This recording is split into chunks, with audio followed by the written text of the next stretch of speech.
Okay. Mark your present key.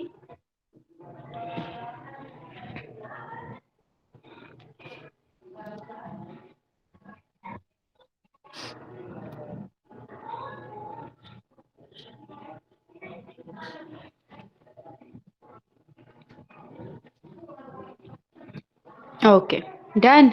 So आज हमारा Hindi grammar का लेक्चर है और हम सीखने वाले हैं कहानी लेखन, जो कि 5th से लेकर 10th स्टैंडर्ड के सारे लोगों के सब्जेक्ट में, हिंदी सब्जेक्ट में रहता है ग्रामर में। ओके, आपके पेपर में आता है ये टॉपिक। तो कहानी लेखन के बारे में हमें क्या बताया गया है कि कहानी लिखना एक प्रकार की कला है। It is an type of art.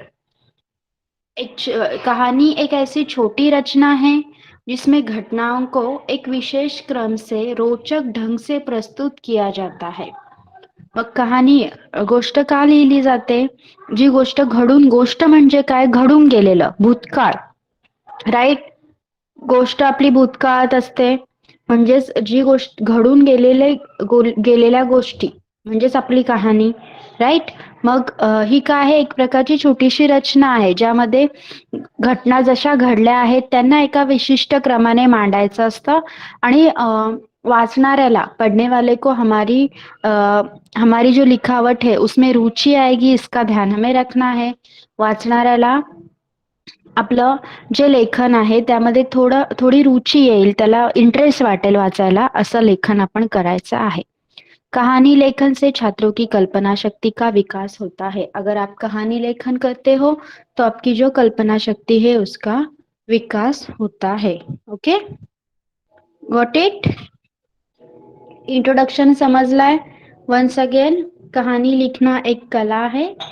कहानी एक छोटी सी रचना है जिसमें घटनाओं को एक विशेष क्रम से रोचक ढंग से प्रस्तुत किया जाता है।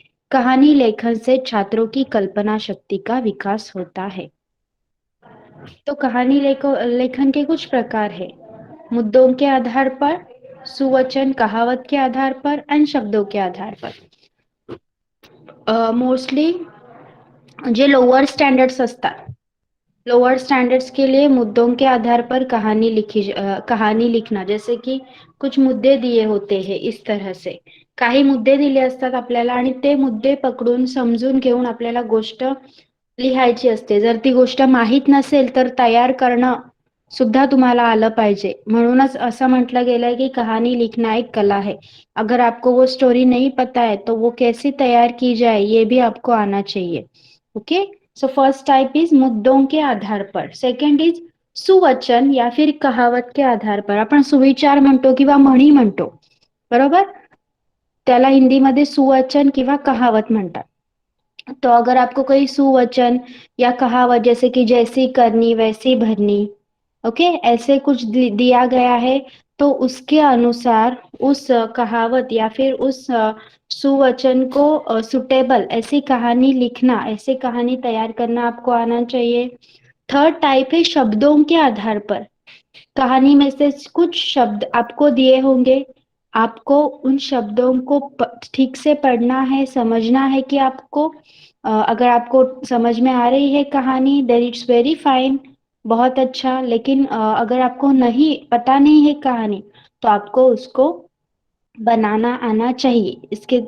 इस हिसाब से आप शब्दों का उपयोग करके शब्दों के आधार पर कहानी बना सकते हैं। तो कहानी लेखन के 3 प्रकार समझ में आए।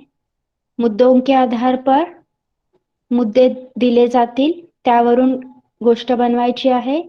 सुवचन या फिर कहावत के आधार पर, म्हणजे तुम्हाला म्हणी किंवा सुविचार दिला जाईल, त्याला अनुसरून त्याला साजेशी अशी गोष्ट लिहायची आहे। थर्ड टाइप इज शब्दों के आधार पर। शब्दों के आधार पर मतलब आपको क्या दिया जाएगा, कुछ शब्द दिए जाएंगे, काही शब्द दिले जातील, त्यांना जोडून त्यांना एकत्र करून तुम्हाला गोष्ट बनवायची आहे। So there are some rules to follow. Okay, काही नियम आहेत, ते नियम तुम्ही फॉलो केलेत तर तुमचे जे मार्क्स आहेत you are not going to lose them. किती मार्क्स साठी येतो हा topic? It may be for 5 to 6 marks, right? 5, okay. Yes. So,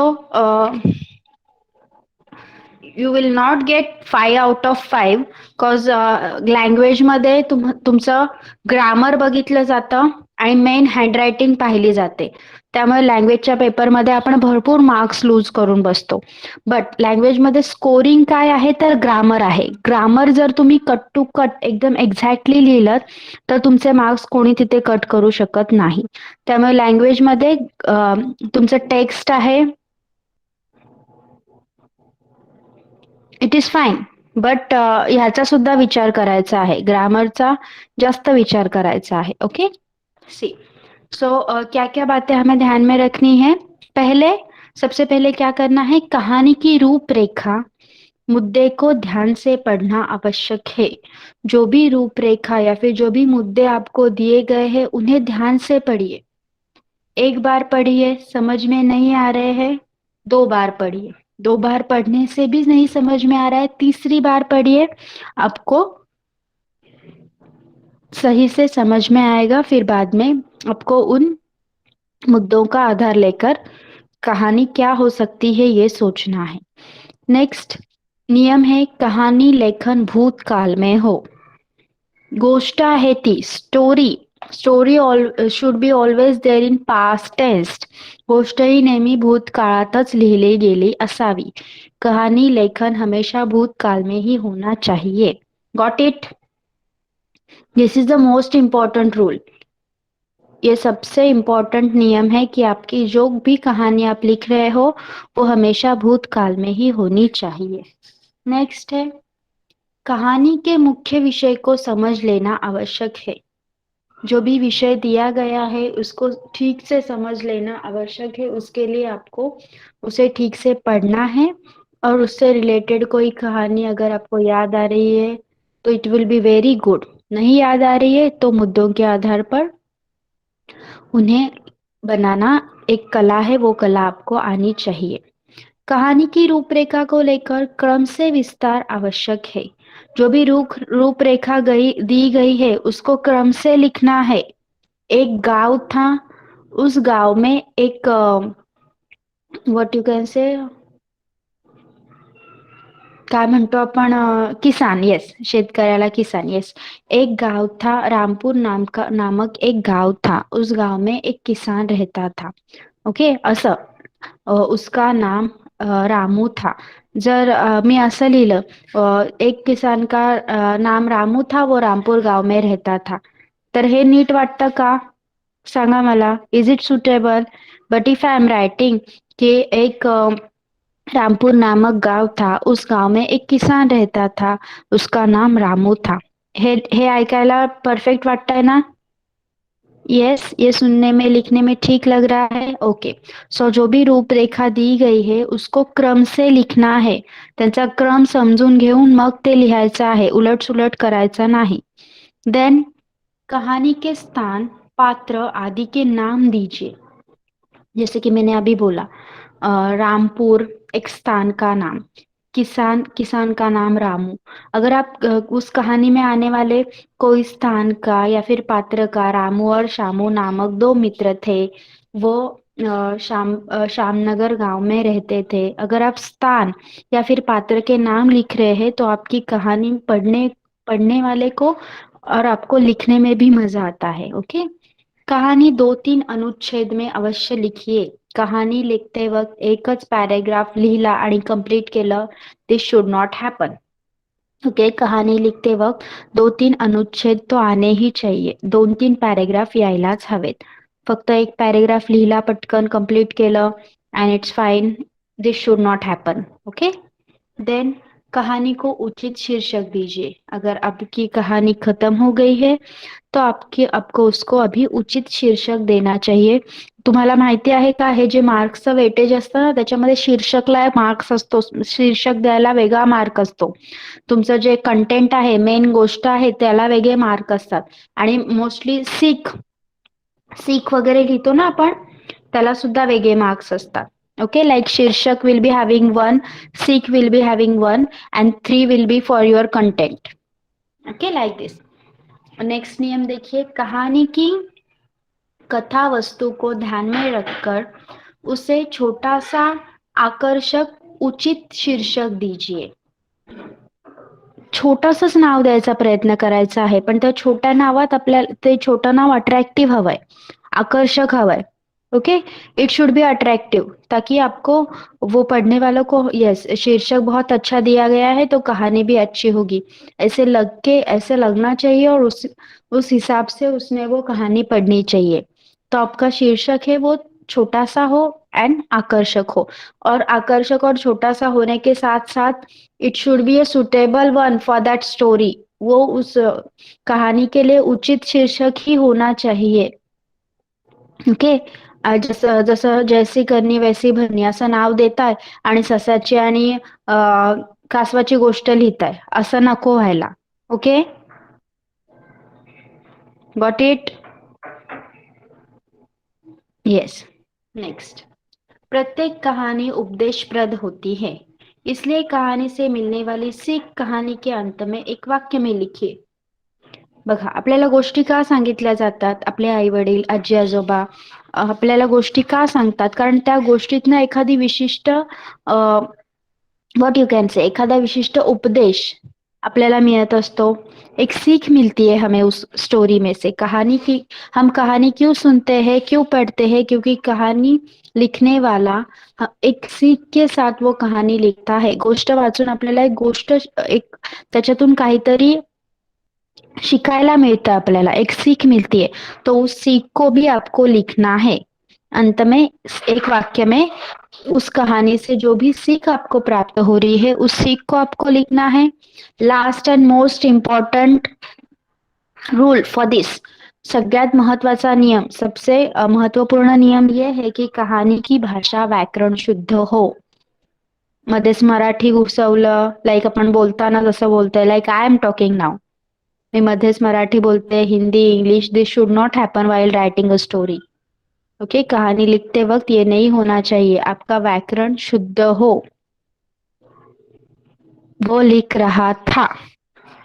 okay, मतलब इस तरह से उसको लिखना आता था. बोलताना पटकन खच्या जागी क लिहायचा नाही. येस, आणि व्याकरण मेन गोष्ट लक्षात ठेवायची आहे. क्या ध्यान में रखना है, main thing that it all should be in a past tense. व्याकरण में क्या याद रखना है कहानी में, कि ये पूरी कहानी भूतकाल में ही होनी चाहिए. Got it. समझ में आए हैं नियम? यस. ओके, फिर से देखिए, एक बार पढ़ती हूँ मैं. सबसे पहले कहानी की रूपरेखा मुद्दे को ध्यान से पढ़ना आवश्यक है. कहानी लेखन भूतकाल में हो. कहानी के मुख्य विषय को समझ लेना आवश्यक है. कहानी की रूपरेखा को लेकर क्रम से विस्तार आवश्यक है. कहानी के स्थान, पात्र आदि के नाम दीजिए. कहानी 2-3 अनुच्छेद में अवश्य लिखिए. कहानी को उचित शीर्षक दीजिए. कहानी की कथा वस्तु को ध्यान में रखकर उसे छोटा सा आकर्षक उचित शीर्षक दीजिए. प्रत्येक कहानी उपदेशप्रद होती है, इसलिए कहानी से मिलने वाली सीख कहानी के अंत में एक वाक्य में जरूर लिखिए. कहानी की भाषा व्याकरण शुद्ध हो. ओके, अभी एक कहानी दी गई है जो कि मुद्दों पर आधारित है, जो हमारा फर्स्ट टाइप है, मुद्दों के आधार पर.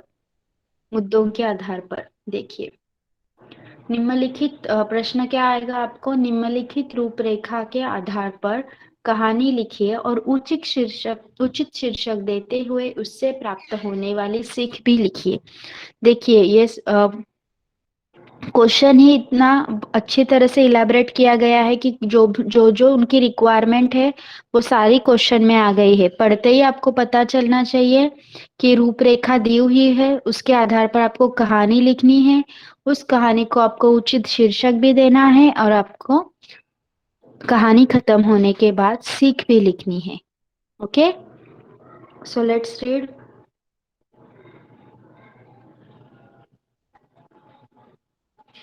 एक राजा, लड़ाई में हार जाना, शत्रु का भय, गुफा में छिपना, छत पर मकड़ी का बार बार चढ़ना, अंत में सफलता, राजा के मन में साहस का संचार, फिर से चढ़ाई करना, जीतना. इससे हमें क्या देखिए, पढ़ते वक्त हमें क्या ध्यान रखना है, एक राजा था, तो आप क्या कर सकते हैं, उस राज्य का नाम लिख सकते हैं, राजा का नाम लिख सकते हैं। ओके। सेकंड पॉइंट है लड़ाई में हार जाना, वो लड़ाई में हार चुका था। शत्रु का भय, तो उसे बार बार शत्रु का भय सता रहा था। गुफा में छिपना, इसलिए वो गुफा में जाके छिप गया। छत पर मकड़ी का बार बार चढ़ना गिरना, और उसने देखा कि गुफा की छत पर एक मकड़ी चढ़ रही है, गिर रही है, फिर भी बार बार चढ़ रही है। फिर राजा के मन में क्या आया कि उसको अंत में सफलता मिल रही है, तो मैं भी साहस करके एक बार फिर से चढ़ाई करूंगा। फिर से चढ़ाई की तो वो जीत गया। ओके।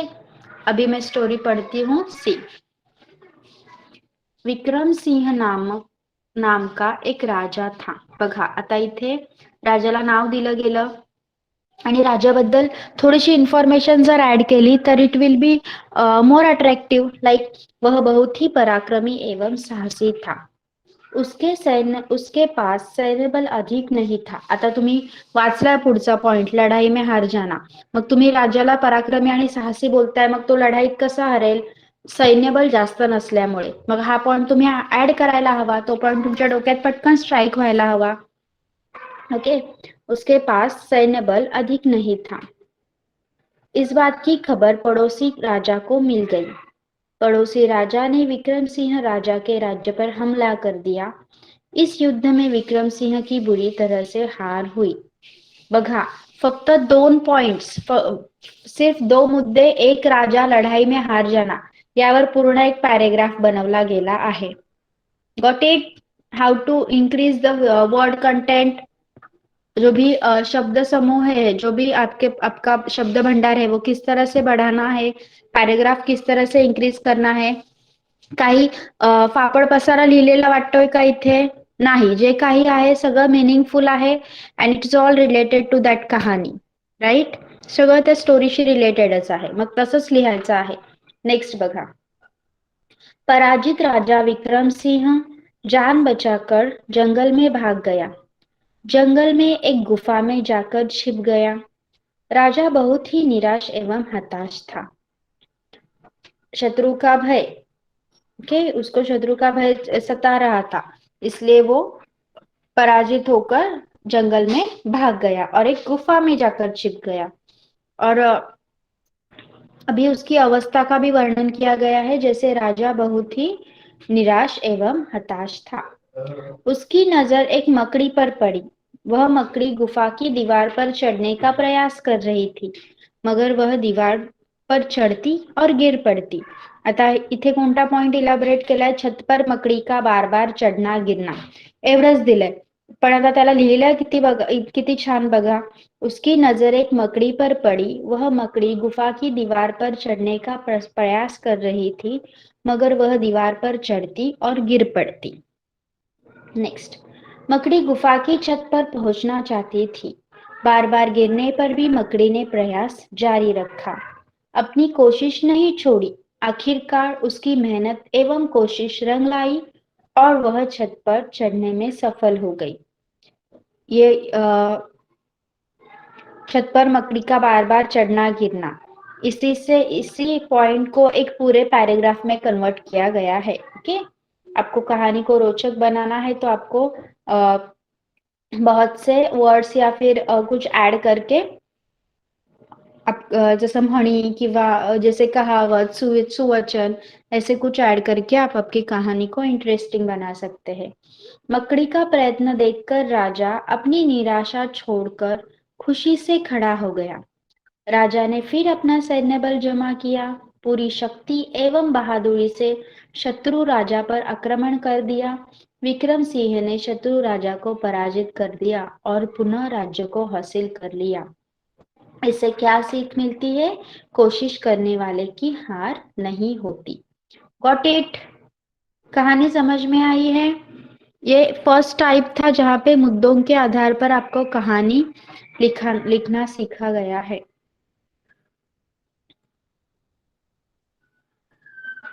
यहाँ पे दूसरा टाइप है शब्दों के आधार पर. ओके. जो भी आपका थर्ड टाइप है शब्दों के आधार पर कुछ शब्द दिए गए हैं, उससे कहानी लिखनी है। देखिए, नदी, बंदर, मगरमच्छ, मीठे फल, पत्नी, कलेजा। ही तर स्टोरी सगळ्यांनाच माहिती असते. आपण आपल्या खूप लहानपणापासून ही स्टोरी ऐकत आलेलो आहोत. त्यामुळे शब्दांचा वापर करून आपण ही स्टोरी लिहू शकतो. I will read it for you. Okay, wait. काय शीर्षक दिलंय? हुशार माकड, बरोबर. मग आपण हिंदीत त्याला म्हणणार चालाक बंदर. किसी नदी के किनारे एक बहुत बड़ा पेड़ था. उस पर एक बंदर रहता था. उस पेड़ पर बड़े मीठे फल लगते थे. बघा, नदी, बंदर, मीठे फल यांचा वापर केलाय. बंदर उन्हें भरपेट खाता और मौज उड़ाता, हे एक्स्ट्रा ऐड केलंय. एक दिन एक मगरमच्छ उस दिन में नदी में से पेड़ के नीचे आया. आता मगरमच्छ या शब्दाचा वापर केलाय. बंदर के पूछने पर मगरमच्छ ने बताया कि वह खाने की तलाश में आया है. बंदर ने पेड़ से बहुत मीठे फल तोड़कर मगरमच्छ को खिलाए. इस तरह मगरमच्छ एवं बंदर में दोस्ती हो गई. मगरमच्छ रोज आता और दोनों मिलकर खूब फल खाते. बंदर भी एक दोस्त पाकर बहुत खुश था. ओके, बघा, फक्त नदी, बंदर, मगरमच्छ, मीठे फल या 4 शब्दांवर 1 2 3 4 5 लाइन्सचा एक पैराग्राफ तैयार केला आहे. इन 4 शब्दों को यूज करके, इनका उपयोग करके एक 5 लाइन्स का अनुच्छेद तैयार किया गया है. ओके. एक दिन बात बात में मगरमच्छ ने बताया कि उसकी एक पत्नी है. पत्नी. आता आपला 5वा शब्द येतोय. एक दिन बात बात में मगरमच्छ ने बताया कि उसकी एक पत्नी है जो नदी के उस पार रहती है. बंदर ने उस दिन मगरमच्छ की पत्नी के लिए कुछ फल साथ ले जाने के लिए दिए. इस तरह रोज मगरमच्छ फल खाता एवं अपनी पत्नी के लिए भी लेकर जाता. एक दिन मगरमच्छ की पत्नी ने कहा कि अगर वह बंदर इतने मीठे फल खाता है तो उसका कलेजा कितना मीठा होगा. कलेजा. सगळे शब्द आले. आता पहा. मैं उसका कलेजा खाऊंगी. मगरमच्छ ने बहुत समझाया परंतु वह नहीं मानी. मगरमच्छ दावत के बहाने बंदर को अपनी पीठ पर बिठाकर अपने घर ले जाने लगा. नदी के बीच में मगरमच्छ ने बंदर को अपनी पत्नी की कलेजे वाली बात बता दी. इस पर बंदर ने कहा कि वह अपना कलेजा तो पेड़ पर ही छोड़ आया है, इसलिए उन्हें वापस जाकर कलेजा लाना पड़ेगा. मगरमच्छ बंदर को वापस पेड़ के पास ले गया. बंदर छलांग मारकर पेड़ पर चढ़ गया. उसने हंसकर कहा, जाओ मूर्ख, घर जाओ और अपनी पत्नी से कहना कि तुम बड़े सबसे बड़े मूर्ख हो. भला कोई अपना कलेजा निकाल कर अलग रख सकता है. ओके, ही गोष्ट आपल्याला माहिती होती म्हणून मी तुम्हाला जस्ट रीड करून दाखवली. But it is quite interesting. तुम्हाला माहिती असतील शब्द, गोष्ट शब्द वाचून जर तुम्हाला गोष्ट कळत असेल तर ती लिहिणं तुम्हाला खूप सोपं जाईल. But if you don't know the story, अगर आपको कहानी नहीं पता है फिर भी आपको वो बनानी आनी चाहिए. सो इससे हमें क्या सीख मिलती है? मुसीबत के वक्त हमें कभी धैर्य नहीं खोना चाहिए. ओके. नेक्स्ट कहानी है सुवचन. सुवचन या कहावत पर आधारित. ये कहावत है जैसी करनी वैसी भरनी, उस पे आधारित एक कहानी है. अगर आपको आता तुम्हाला ही जैसी करनी वैसी भरनी, अगर आपको ये सुवचन, ये कहावत दी गई तो आप किस तरह से कौन सी कहानी लिखोगे इसके ऊपर, बताइए मुझे. Anyone, anyone, any story. You can write it in a chat box. फक्त कॅरेक्टर लिहा चॅट बॉक्स मध्ये की कोणती स्टोरी लिहाल तुम्ही. जैसी करनी वैसी भरनी अशी ही स्टोरी, ही कहावत आली आणि त्यावर स्टोरी लिहायला सांगितली तर what you will do. Just mention it in the chat box. I'm not asking to write a whole story. Just mention character or name. You can mention in the chat box. Yes, yes, it's fine if you are writing a story name. जैसी करनी वैसी भरनी, इस कहावत पर आधारित आपको कहाणी लिखनी है. कोणती गोष्ट लिहाल? मराठीत सुद्धा लिहू शकता चॅट बॉक्स मध्ये.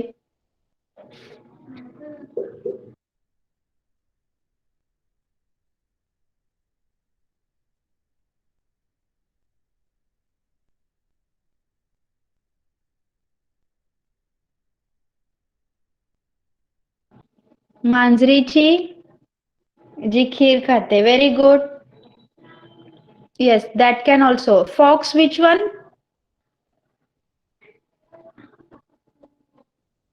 Fox. I didn't get it.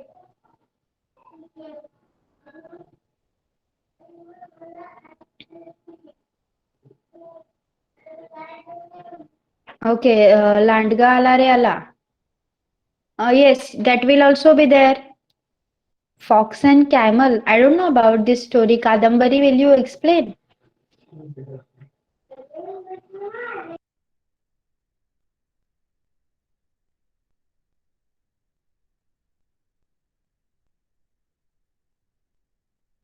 5th English. Okay, Kadambari, if you know, can you tell us?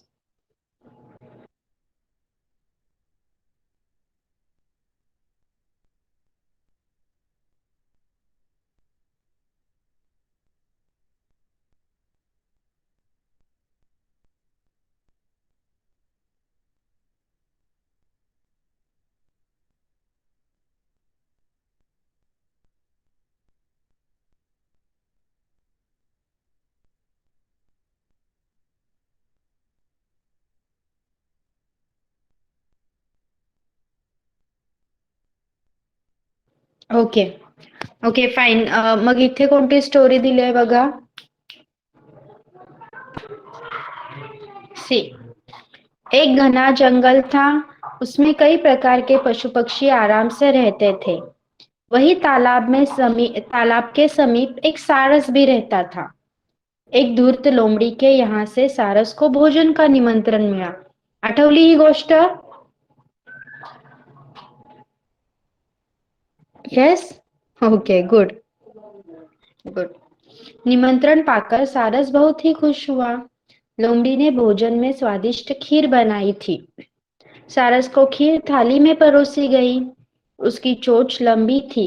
उसे खीर खाने में बहुत मुश्किल हुई और वह कुछ भी न खा सका.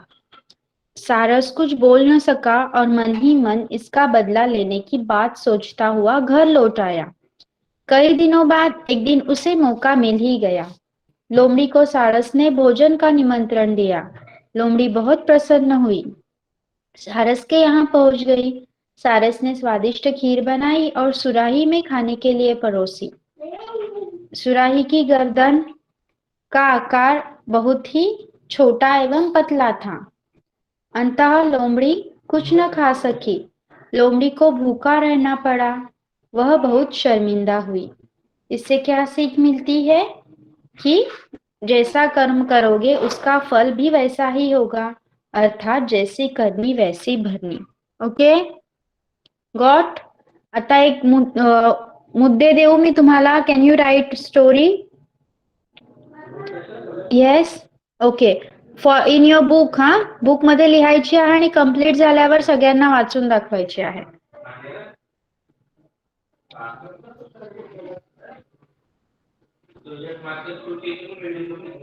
एक क्रोधी महात्मा. नदी के किनारे तपस्या करना.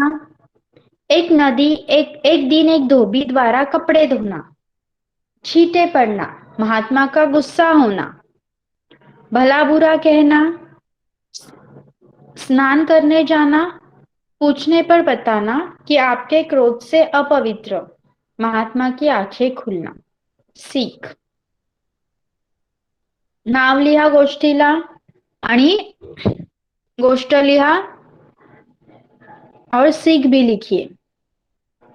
चला, take a screenshot of this. Take a screenshot. ये जो मुद्दे दिए गए हैं उनका स्क्रीनशॉट लीजिए और स्टार्ट कीजिए. Everyone had took the screenshot. Have you taken? Okay, start writing.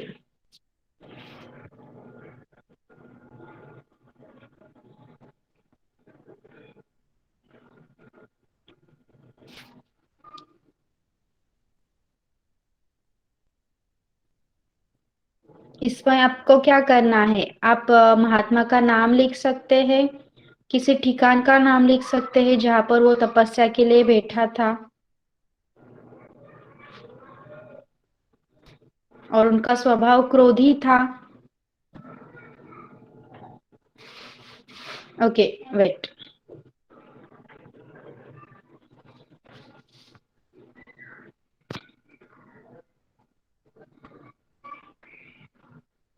Okay Anuj,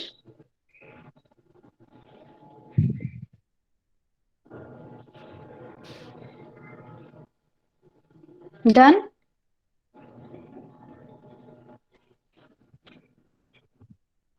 okay, now start writing.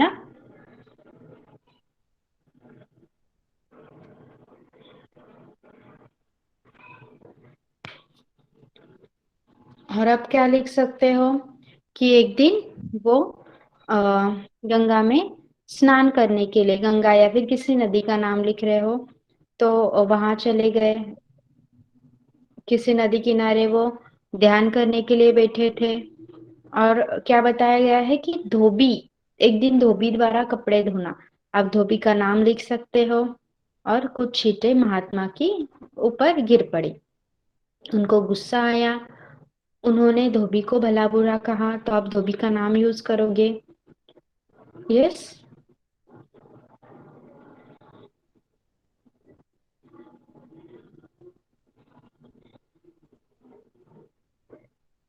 फिर क्या बोला गया है आपको?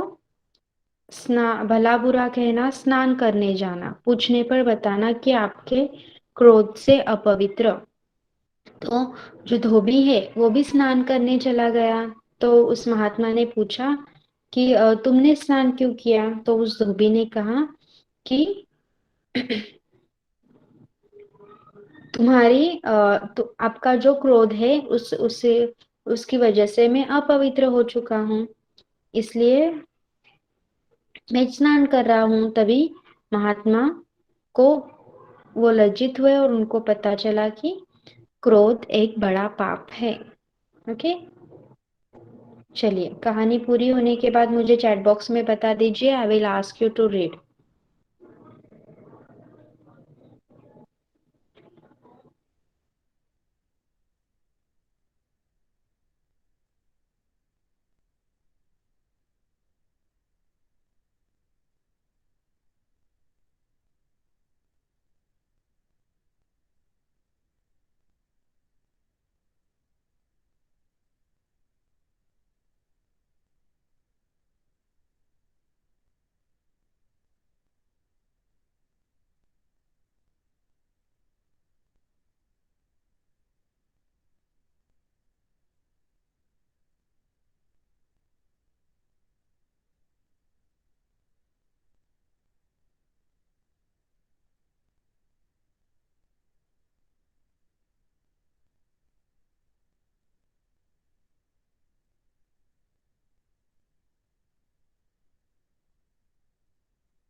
कहानी लिख के खत्म होने पर शीर्षक देना है और सीख भी लिखनी है। And when you get completed, let me know in the chat.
Okay, so Deepika is done. Deepika, can you tell us? Yes ma'am. हाँ, read. क्रोध बुरी बला है। एक महात्मा थे जिनका नाम स्वामी परमार्थ था। वह बहुत क्रोधी थे। वह जमुना नदी के किनारे तपस्या कर रहे थे। एक दिन वहां रामू नाम का धोबी आया। वह बहुत ही चतुर था। वह कपड़े धो रहा था, तब पानी की कुछ छींटे महात्मा पे गिरी। वह बहुत क्रोधित हुए। उन्होंने धोबी को बहुत बुरा भला कहा। उन्होंने कहा, तुम्हारी पानी के छींटों से मैं अपवित्र हो गया। रामू ने कुछ नहीं बोला। महात्मा ने स्नान किया। रामू ने भी स्नान किया। महात्मा ने उससे पूछा, तुमने क्यों स्नान किया? तो रामू बोला, जैसे आप पानी की छींटों से अपवित्र हुए, वैसे मैं भी आपके क्रोध से अपवित्र हो गया। महात्मा बहुत लज्जित हुए। सीख, अपने क्रोध पर हमेशा संयम रखना चाहिए। Very good, very nice, Deepika. See how nicely she has written. और किसी ने की है complete कहानी? चला just 7 to 8 minutes left. Tell me, anyone else has done? और किसी ने लिखी है?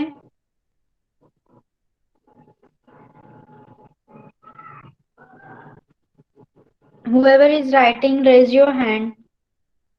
Nidhi, done? Okay, Aditi, yes.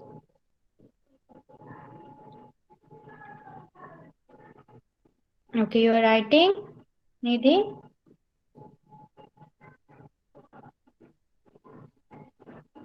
Okay, right. Take your time.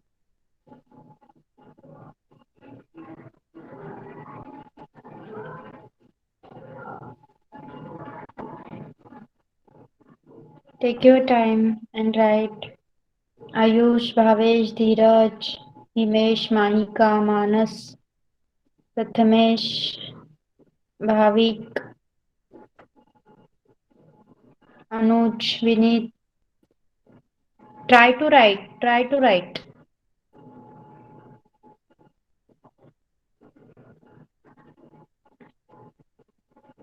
I'm going to read the same, but you try to write first. When you get completed, let me know in the chat box, okay?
Teacher, no sound. No sound because I am not speaking. I have asked you to write. मी तुम्हाला लिहायला वेळ दिलाय म्हणून आवाज येत नाहीये. My mic is mute.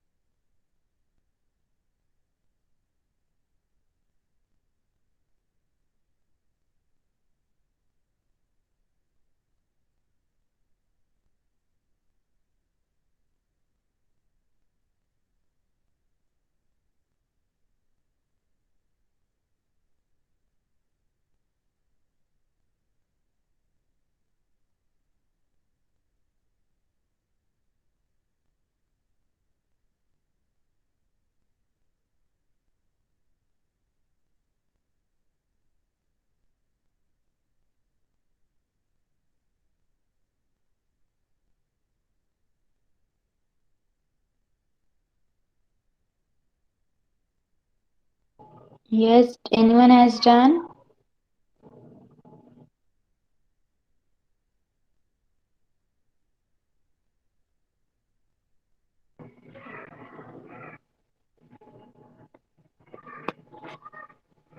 Okay, take your time. Okay, Aditi, put on your mic, beta. Hello. Yes. क्रोध बुरी बला है। एक दिन एक महात्मा जी नदी के किनारे बैठे हुए थे। और वह नदी के किनारे तपस्या कर रहे थे। थोड़ी ही देर में वहां पर एक धोबी आया। वह महात्मा जी के बाजू में रखी शिला पर कपड़े धोता था। वह रोज की तरह उस शिला पर कपड़े धोने लगा। और धोबी ने कपड़े धोना शुरू किया। पछाड़ पछाड़ कर कपड़े धोने की वजह से उस कपड़ों के कुछ छींटे उछलकर महात्मा जी पर गिरने लगे और महात्मा जी क्रोधित हो गए। वह धोबी को अपशब्द कहने लगे और गुस्से से वहां से दूर चले गए। उस धोबी को बहुत बुरा लगा। एक दिन महात्मा जी गंगा नदी में स्नान करने के लिए गए। वहां पर वह धोबी भी स्नान करने को आया था। महात्मा जी ने उससे पूछा कि तुम यहाँ पर क्यों स्नान कर रहे हो। तो उस धोबी ने कहा कि जैसे आप कपड़ों के छींटे आपके ऊपर गिरने पर अपवित्र हुए, वैसे ही मैं आपके क्रोध से अपवित्र हुआ, इसलिए मैं स्नान कर रहा हूँ। और यह बात सुनकर महात्मा जी बहुत ही लज्जित हो गए और महात्मा जी की आंखें खुल गई। महात्मा जी ने उस धोबी की माफी मांगी और वहां से चले गए। मेरी कहानी का शीर्षक है क्रोधी महात्मा जी और धोबी। Very good. Very nice. You should have do one thing, huh? Aditi, Mahatma ji का नाम और धोबी का नाम अगर आए तो it will be like more interesting. Okay. Yes. Anyone else has done? अजून कोणाचं झालंय?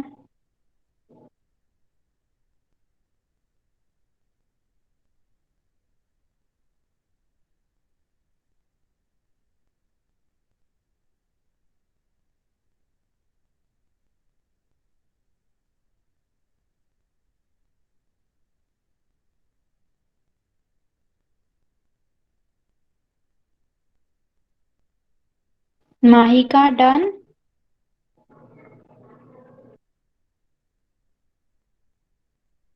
Okay, Manas. Yes, Manas. And after that, Prathamesh.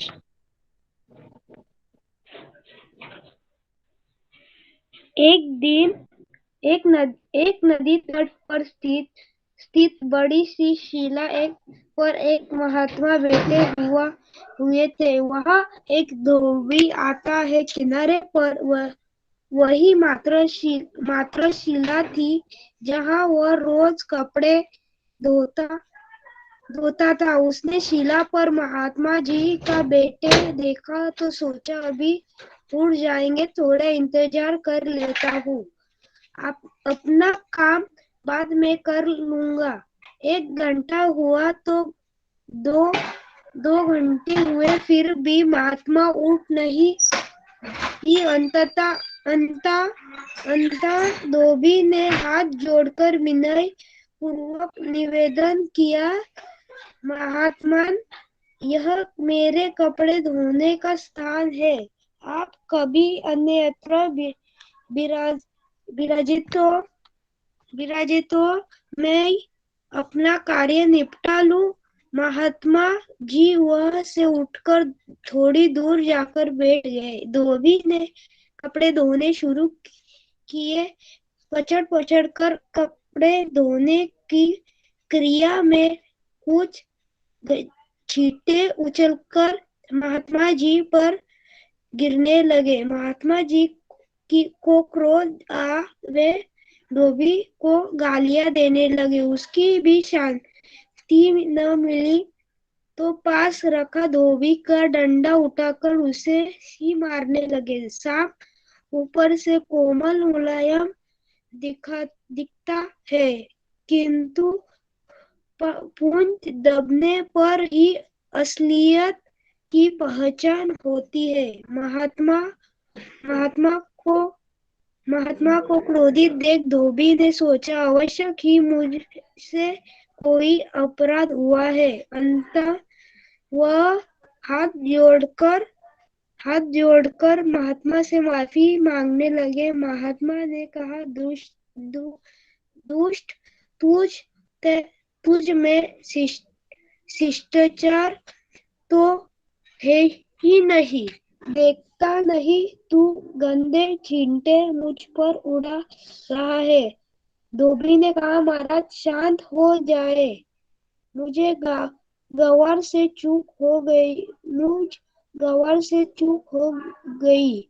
लोगों के गंदे कपड़े धोते धोते मेरा ध्यान ही न रहा, क्षमा कर दे। धोबी का पूर्ण हो चुका था। साफ कपड़े समेटे और महात्मा जी से पुनः क्षमा मांगते हुए लौट गया।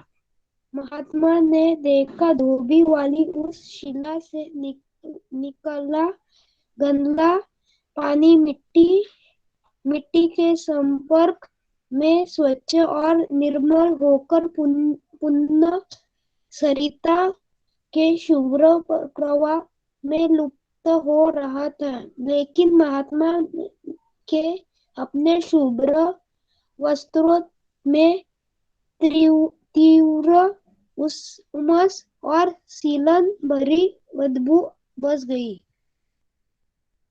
नो मानस, तू आय थिंक स्टोरी बघून लिहिली आहेस. दॅट्स वाय याच्यामध्ये आपल्याला मुद्दे काय होते की ये सगळं भला बुरा कहना वगैरह ये सब होने के बाद वो स्नान करने जाते हैं. जब महात्मा स्नान करते हैं तो वो महात्मा कहते हैं कि धोबी तूने मुझ पे छींटे उड़ाई इसलिए मुझे स्नान करना पड़ा. लेकिन जब धोबी स्नान करता है तब महात्मा बोलते हैं तूने स्नान क्यों किया. तब धोबी कहता है कि आपके क्रोध की वजह से मैं अपवित्र हुआ. ओके, दिस वॉज ये होना चाहिए that you have not written. 10th standard can leave the class. 10th standard can leave the class. Okay, Prathamesh. Hello ma'am, हाँ, मेरे कहानी का शीर्षक है महात्मा का क्रोधित रूप। 10 साल पहले की बात है, जब एक महात्मा नाम का लड़का गांव में रहता था। वह छोटी छोटी बातों पर क्रोधित होता था। लोग उसे क्रोधित महात्मा कहते थे। प्रथमेश, ये महात्मा नाही, असं नाही. क्रोधी महात्मा याचा अर्थ आहे एक साधू महाराज जे खूप महात्मा झालेले आहेत असा अर्थ आहे त्याचा. Okay, you should change your story. Okay, so or else anyone else has done? Mahika, Nidhi, have you done?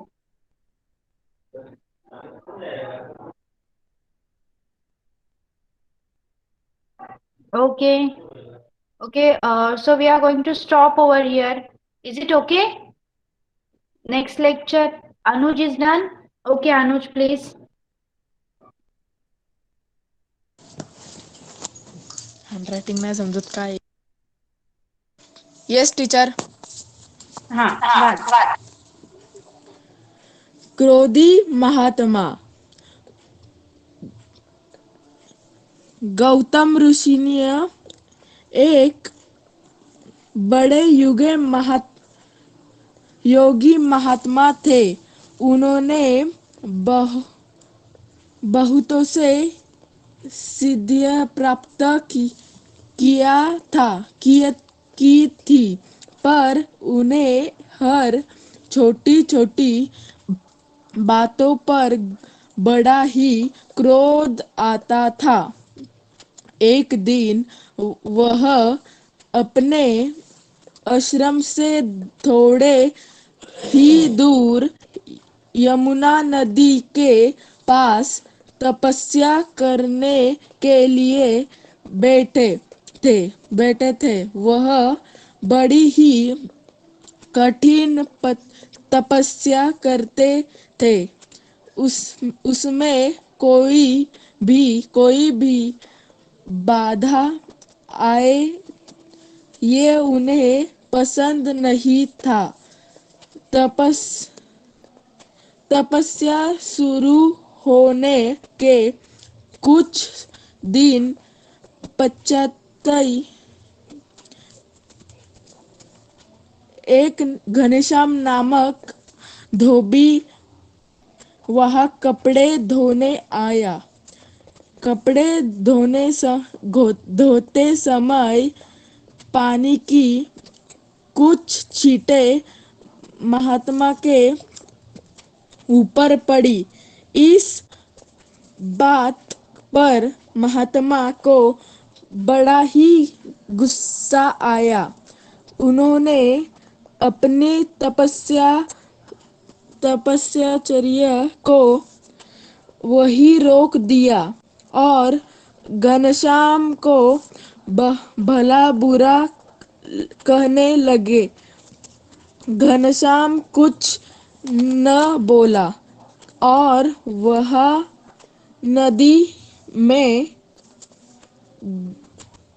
जाकर स्नान करने लगा। यह देख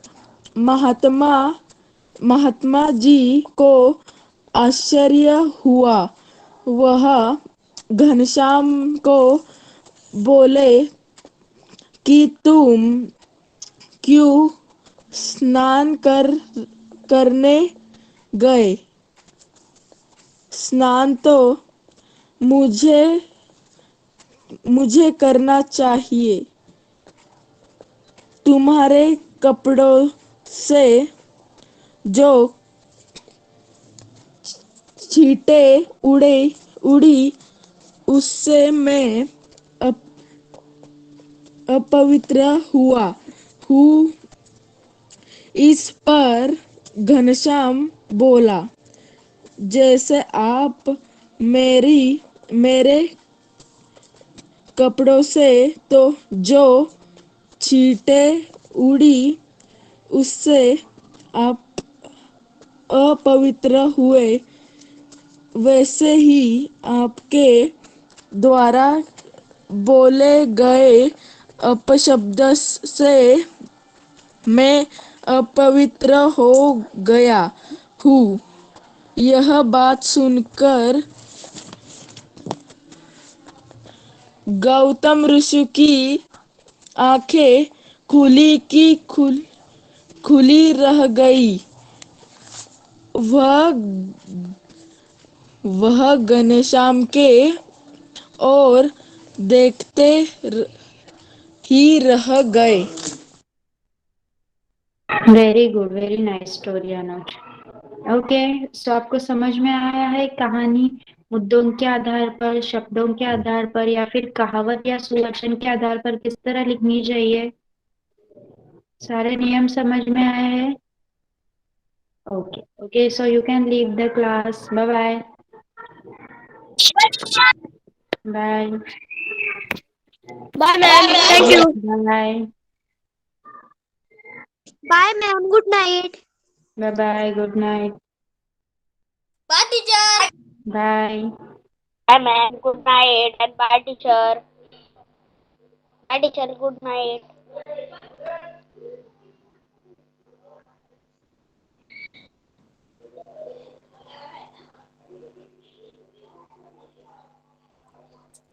Bhavik. साले ए ना